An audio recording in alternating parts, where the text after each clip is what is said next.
పాకిస్తాన్ని ప్రేమిస్తూ ఉంటారు వీళ్ళందరూ. ఇక్కడ భారతదేశంలో కూర్చొని మీరు పాకిస్తాన్ని ప్రేమిస్తుంటారు. మొన్న కొంతమంది నాయకులు డిబేట్లో మాట్లాడుతుంటే చూస్తున్నాను. మీరు పాకిస్తాన్ అంత ప్రేమిస్తే దయచేసి పాకిస్తాన్కి వెళ్ళిపోండి. ఇక్కడ ఎందుకు? పాకిస్తాన్ మీద మీకు అంత ప్రేమే ఉంటే ఇది మాట్లాడుతున్న పోనీ ఏదైనా వీళ్ళందరూ కూర్చొని కాంగ్రెస్ నాయకులు వీళ్ళందరూ కొంతమంది ఎమ్మెల్సీలు కూడా ఉన్నట్టుగా అనిపించింది నాకు చూస్తుంటే. ముఖ్యంగా సౌత్ నుంచి ఉన్నారు కొంతమంది సీనియర్ కాంగ్రెస్ నాయకులు. కాంగ్రెస్లోనే విభేదం ఉంది.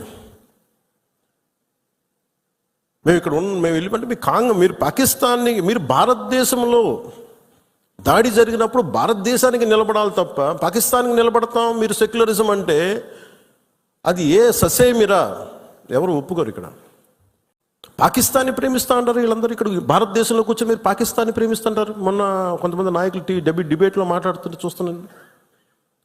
మీరు పాకిస్తాన్ అంత ప్రేమిస్తే దయచేసి పాకిస్తాన్కి వెళ్ళిపోండి. ఇక్కడ ఎందుకు? పాకిస్తాన్ మీద మీకు అంత ప్రేమే ఉంటే ఇది మాట్లాడుతున్న పోనీ ఏదైనా వీళ్ళందరూ కూర్చొని కాంగ్రెస్ నాయకులు వీళ్ళందరూ కొంతమంది ఎమ్మెల్సీలు కూడా ఉన్నట్టుగా అనిపించింది నాకు చూస్తుంటే. ముఖ్యంగా సౌత్ నుంచి ఉన్నారు కొంతమంది సీనియర్ కాంగ్రెస్ నాయకులు. కాంగ్రెస్లోనే విభేదం ఉంది. మేము వెళ్ళిపోతే మీరు పాకిస్తాన్ని, మీరు భారతదేశంలో దాడి జరిగినప్పుడు భారతదేశానికి నిలబడాలి తప్ప పాకిస్తాన్కి నిలబడతాం మీరు సెక్యులరిజం అంటే అది ససేమిరా ఎవరు ఒప్పుకోరు. ఇక్కడ